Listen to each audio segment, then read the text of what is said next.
वळवाच्या पावसाने नुकसान झालेलं आहे। विदर्भ, मराठवाडा आणि पश्चिम महाराष्ट्रातील काही जिल्ह्यांमध्ये वादळी वाऱ्यासह आलेल्या वळवाच्या पावसाने मोठं नुकसान केलंय। गडचिरोलीमध्ये लग्नाच्या वऱ्हाडावरती वीज कोसळून नववधूसह 23 जण जखमी झाले असून एकाचा मृत्यू झालाय, तर अहेरीमध्ये देखील वीज पडून एकाचा मृत्यू झालाय। 5 जण जखमी झाल्याचं वृत्त आहे। या अस्मानी संकटामध्ये मोठ्या प्रमाणावरती मुकी जनावरं दगावलेली आहेत। बीडमध्ये आष्टी तालुक्यात आलेल्या चक्रीवादळामुळे 30 जनावरांचा मृत्यू झालाय, तर सोलापूरच्या माळशिरस तालुक्यामध्ये रस्त्यावरती मृत पोपटांचा खच पडलेला आहे। याशिवाय अनेक ठिकाणी विजेचे खांब आणि झाडं कोसळल्याच्या घटना समोर आल्या आहेत।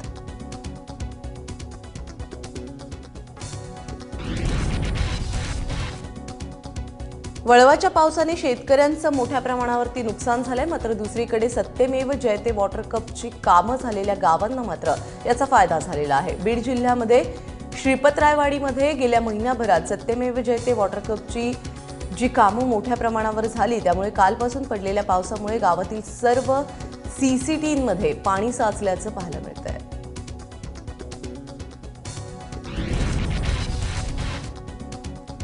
वादळी वाऱ्यासह झालेल्या पावसाने पंढरपूरला चांगलं झोडपून काढलेलं आहे। पंढरपूरच्या उदनवाडी इथे दादासाहेब जगताप शाळेचं संपूर्ण छत उडून गेल्याची घटना उघडकीस आलेली आहे, त्यामुळे शाळेतील संगणक तसंच प्रयोगशाळेचं मोठं नुकसान झालंय। याच गावातील 15 घरांची देखील या पावसानं पडझड केलेली आहे। या वादळी वाऱ्याचा फटका परिसरातील चोपडी, सोमेवादी या भागाला देखील बसलेला आहे।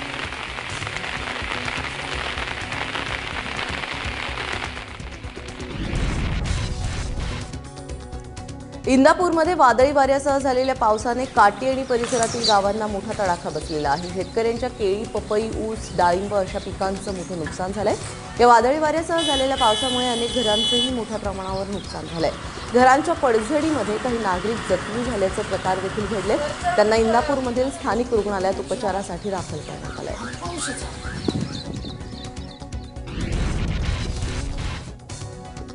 अहमदनगर जिल्ह्याला वादळी वाऱ्यासह झालेल्या पावसाने मोठा फटका बसलाय। जामखेड, श्रीगोंद्यासह जिल्ह्यातील 7 तालुक्यांना या पावसाचा फटका बसलाय। नगर तालुक्यातील अरणगावमध्ये वीज कोसळून दादा ढमढेरे यांचा मृत्यू झालाय, तर वादळी वाऱ्यामुळे अनेक घरांचे पत्रे उडून गेल्यामुळे काही कुटुंब रस्त्यावर आली आहेत।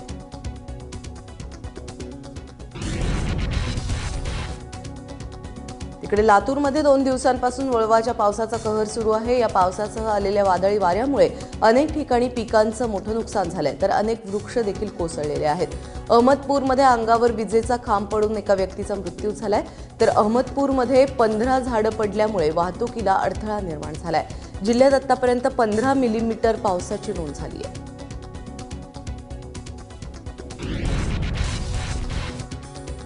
बुलढाण्याच्या खामगावमध्ये चक्रीवादळाने मोठं नुकसान झालंय। पावसासोबतच आलेल्या वादळामुळे अनेक घरांचे पत्रे उडून गेलेले आहेत, तर बुलढाणा शहरामध्ये देखील विजेच्या गडगडाटासह चांगलाच पाऊस झालेला आहे। दिवसभर उकाड्याने त्रस्त झालेल्या नागरिकांना दिलासा मिळण्याऐवजी नुकसानीला सामोरं जावं लागतंय।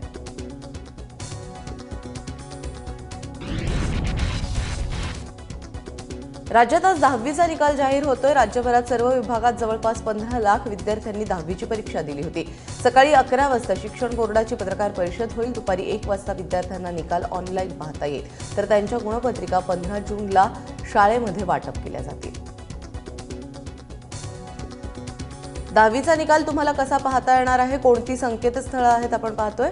www.maharesult.nic.in, त्याचबरोबर msbshsc.asc.in या संकेतस्थळांवरती निकाल पाहता येईल।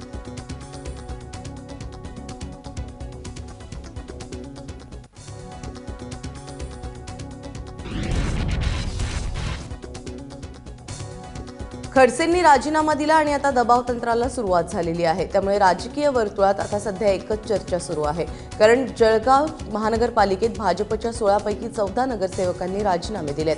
भाजपचे आमदार राजू भोळे यांच्याकडे खडसे समर्थक नगरसेवकांनी आपले राजीनामे सोपवलेले आहेत। त्याचबरोबर इकडे मुंबईत खडसेंचं निवासस्थान असलेल्या रामटेक बंगल्यावरती समर्थकांची वर्दळ सुरू झाली आहे। खडसेंसारख्या वरिष्ठ नेत्यांना पुराव्यांअभावीच्या आरोपांमध्ये राजीनामा द्यावा लागणं गैर असल्याचं नगरसेवकांचं म्हणणं आहे।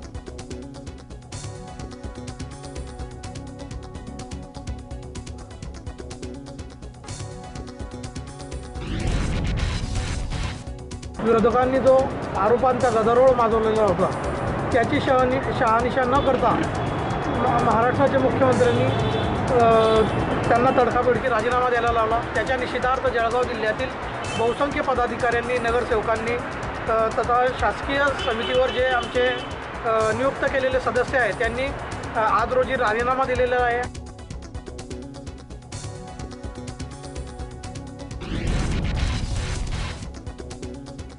खडसेंच्या राजीनाम्यानंतर सत्तेतले सहकारी शिवसेनेचे आमदार गुलाबराव पाटलांनी खडसेंवरती जोरदार टीकास्त्र सोडलंय। काल जळगावात झालेल्या जाहीर सभेमध्ये गुलाबराव पाटलांनी एकनाथ खडसे यांचं थेट नाव घेत टीकास्त्र सोडलं। त्यामुळे सेना भाजपमध्ये अजूनही चिखलफेक सुरूच असल्याचं दिसतंय। सत्तेत एकत्र असलो तरी कायम शेतकऱ्यांच्या हितासाठी लढणार असल्याचं गुलाबराव पाटलांनी म्हटलंय। खडसेंचा राजीनामा त्यांच्याच पक्षातील ज्येष्ठ नेत्यांनी घेतल्याचं सांगत आम्ही 9 खात्यांच्या मंत्र्यांशी कशाला पंगा घेऊ असा उपरोधिक टोला देखील हाणलाय।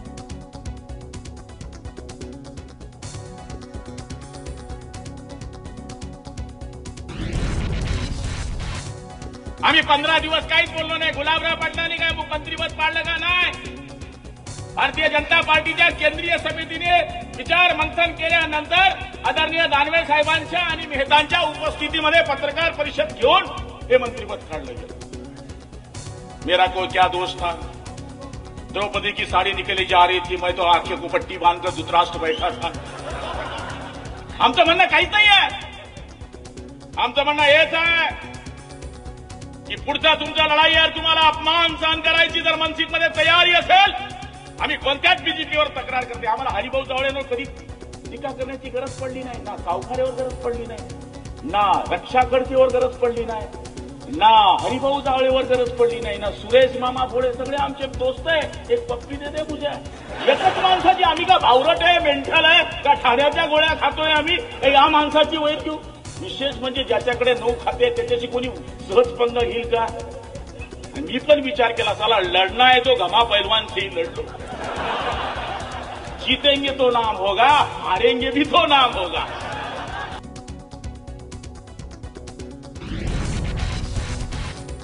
भाषण आहे कमी। हम गुजरात में कपास बेचते हो ना, हम गुजरात में कपास नहीं बेचनी पड़ेगी, क्योंकि हम महाराष्ट्र में इतना भाव देंगे कि गुजरात में कपास लाने की जरूरत नहीं गिरेगी। येणार घालतो येणार। भ्रष्टाचार चाललाय। उद्धव साहेबांना हे बोलायला निघाले, तो किरट समया बोलतो। आम्ही बोललो यांच्यावर? आम्ही कधी बोललो नाही, कधी बोललो नाही। छगन भुजबळवर हे बोलत होते। पुऱ्या महाराष्ट्राचा भ्रष्टाचार करून टाकलाय हा तो किरट समया बोलत होता। आज मी आपल्या शिवसैनिकांना हे सांगणार, आपण भोळे आहे, भोळे।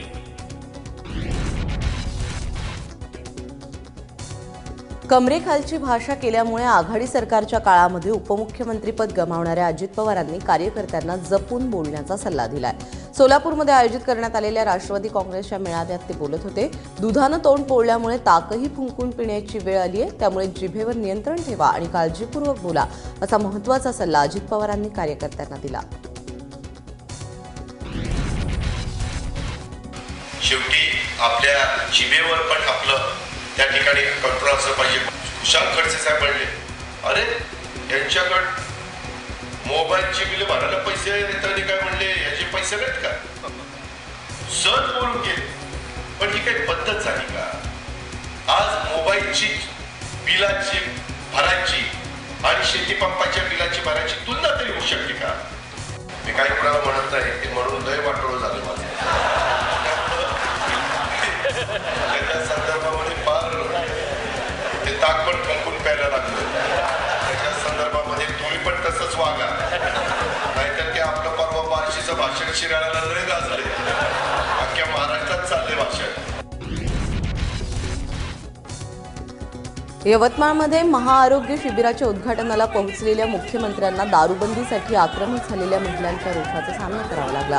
मुख्यमंत्र्यांचं भाषण सुरू असतानाच महिलांनी घोषणाबाजी केल्यामुळे एकच गोंधळ उडाला।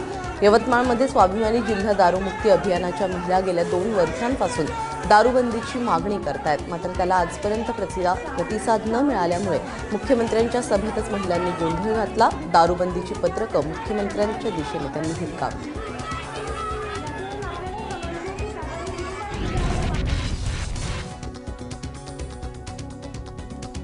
महाराष्ट्रात एका राजकीय शल्यचिकित्सकाचा जन्म झाला अशा शब्दात खडसेंच्या राजीनाम्यावरती परिवहन मंत्री दिवाकर रावते यांनी मुख्यमंत्र्यांना चिमटा काढला।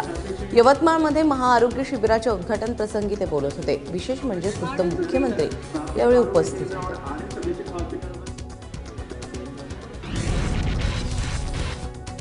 या महाराष्ट्र राज्यामध्ये राजकीय शल्यचिकित्सकाचा काल जन्म झालेला आहे।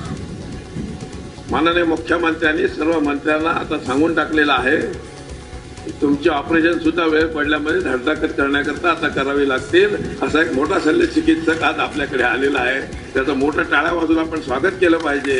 सत्ता कशी असावी ते सांगणारं एक काम त्यांनी केलंय। तुम्ही आज या निमित्ताने आपल्या सर्वांना शुभेच्छा देतो।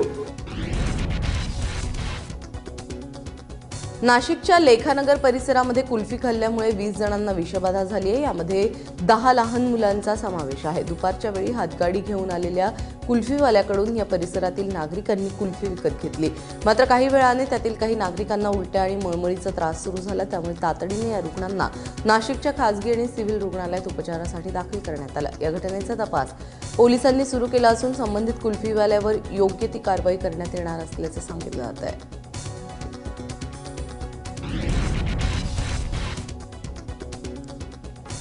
पालघर मनोर रोडवरती देवखोप इथे वाहिकेचा अपघात झालेला आहे। रुग्णवाहिकेचा अपघात झालेला आहे।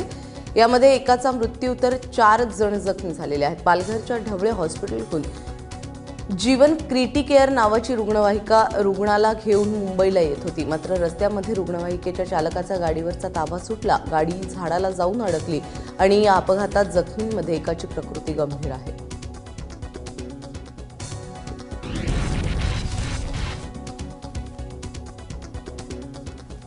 मुंबई पुणे एक्सप्रेसवेवरती ज्या शेंडूक गावाच्या हद्दीत घडलेल्या भीषण अपघातात 17 जणांचा मृत्यू झालाय, त्या ठिकाणी काल पहाटे 5:30च्या सुमारास रायगड हद्दीतल्या शेंडूक फाट्याजवळ ही दुर्घटना घडली। पंक्चर झालेल्या स्विफ्ट गाडीच्या मदतीला एक इनोव्हा कार थांबली होती आणि त्यावेळी साताऱ्याहून मुंबईच्या दिशेने निखिल कंपनीची एक खासगी बस भरधाव वेगाने आली। त्यावेळी बसवरचं नियंत्रण गेलं आणि बस उभ्या असलेल्या स्विफ्ट आणि इनोव्हा कारला जाऊन धडकली। यामध्ये बसमधल्या 17 प्रवाशांचा मृत्यू झालाय तर 45 जण जखमी झालेत। जखमींवर पनवेल इथल्या रुग्णालयात उपचार सुरू आहेत।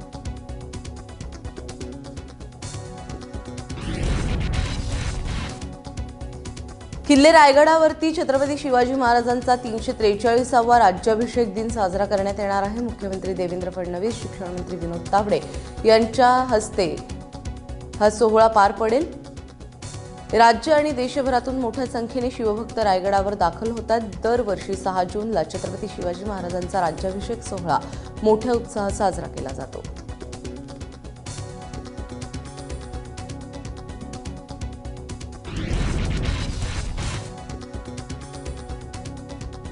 नागराज मंजुळेच्या सैराटने कॉमेडी किंग कपिल शर्माला सुद्धा वेड लावलेला आहे। सैराटच्या टीमने आता कपिल शर्माच्या द कपिल शो मध्ये हजेरी लावलेली आहे। या भागाचं नुकतंच शूटिंग करण्यात आलं। आतापर्यंत अनेक बड्या बॉलिवूड कलाकारांची या शो मध्ये उपस्थिती असायची, मात्र कपिलच्या मंचावरती सैराटच्या निमित्ताने पहिल्यांदाच मराठी चित्रपटाला हजेरी लावण्याचा सन्मान मिळालेला आहे। येत्या आठवड्यात हा एपिसोड दाखवला जाईल।